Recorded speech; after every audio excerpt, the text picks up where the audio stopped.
Hello everyone. Okay, तो काफ़ी time से हम ये करंट अफेयर्स की सीरीज़ नहीं कर पा रहे थे और आई थिंक 1 वीक हो गया होगा। उससे पहले मैंने ये करंट अफेयर्स की सीरीज़ की थी। तो लास्ट टाइम हमने क्लास 7 किया था और कुछ टॉपिक्स के बारे में पढ़ा था जिसमें हम वेरियस एमसीक्यू सॉल्व किए थे और उसके बाद हमने उन टॉपिक्स को कवर किया था। तो अगर आपने क्लास 7 तक नहीं देखा है तो उनको देख लीजिए। इंपॉर्टेंट सीरीज़ है ये आपके नेट के एग्ज़ाम के लिए। तो सबसे पहले हम बात करते हैं आज के टॉपिक्स की। तो आज के टॉपिक्स है आपके G7 समिट ऑफ 2021। दूसरा टॉपिक है आपका golden peacock environment management award and third topic है हमारा one nation one gas grid. तो ये तीनों टॉपिक आपके इंपॉर्टेंट हैं, चलिए देख लेते हैं। तो पहला टॉपिक करने से पहले हम इस पर एक एमसीक्यू कर लेते हैं। तो एमसीक्यू है आपका, who was the hosting nation of this year G7 जो इस साल का हुआ है उसका होस्टिंग नेशन कौन था। ठीक है, तो ऑप्शन है आपके US, UK, France and Germany. And the right answer is B, that is UK. UK ने इस साल का G7 होस्ट किया था। ठीक है, अब ये क्यों इम्पोर्टेंट है इसलिए भी हम बात कर लेते हैं। तो G7 समिट बेसिकली कहाँ हुई थी, ये ब्रिटिश काउंटर पार्ट जो हैं बोरिस जॉनसन ने उन्होंने किया था, प्राइम मिनिस्टर के जो ब्रिटिश काउंटर पार्ट है। तो मोदी को यहाँ पर बुलाया गया था वहाँ पर। और बेसिकली G7 जो है उसमें इंडिया नहीं इंक्लूडेड है, लेकिन जो भी होस्ट करता है G7 को वो अपनी तरफ से 3 गेस्ट नेशंस को बुलाता है। तो इस बार क्या हुआ, यूके ने होस्ट किया और उन्होंने किनको किनको बुलाया, उन्होंने इंडिया को बुलाया, साउथ कोरिया को बुलाया और ऑस्ट्रेलिया को बुलाया। ठीक है, तो यहाँ पर इसी के लिए टॉपिक आपका इंपॉर्टेंट बनता है कि G7 का पार्ट नहीं है इंडिया, स्टिल इंडिया को इन्वाइट किया गया था।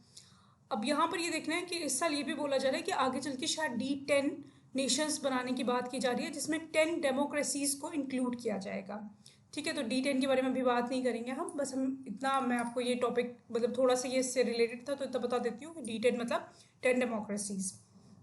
अब ये G7 क्यों बनाया गया था और कब बनाया गया था, तो बेसिकली ये G7 बनाया गया था 1973 में जब ऑयल क्राइसिस चल रही थी। तो उस समय पॉलिटिकल एंड इकोनॉमिक कंसर्न्स को डिस्कस करने के लिए G7 को बनाया गया था।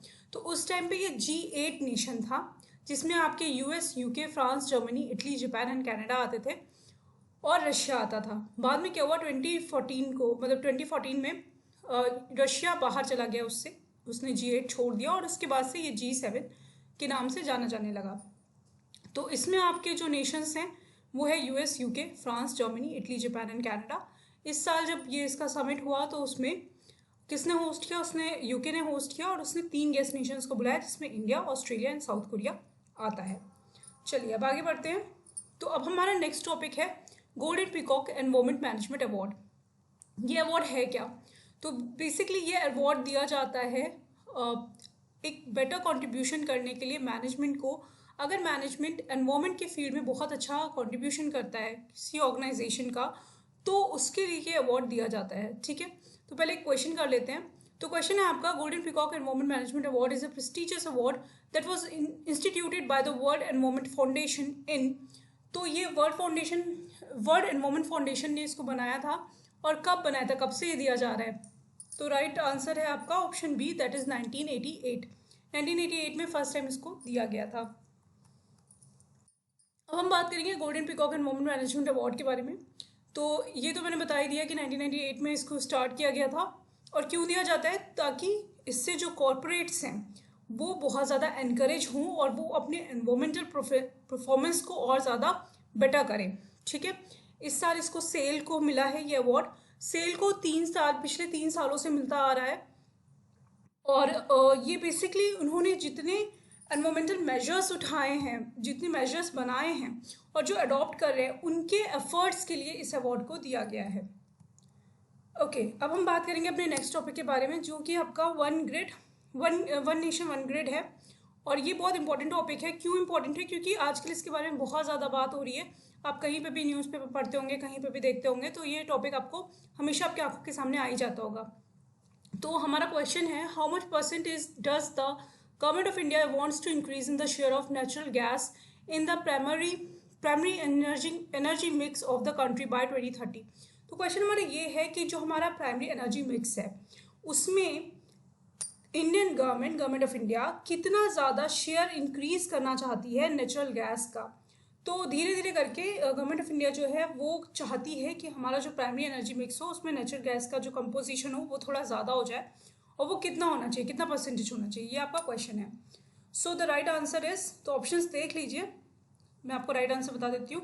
Right answer is option D, that is 15%। 2030 तक इसको 15% करने का एक लक्ष्य बनाया गया है।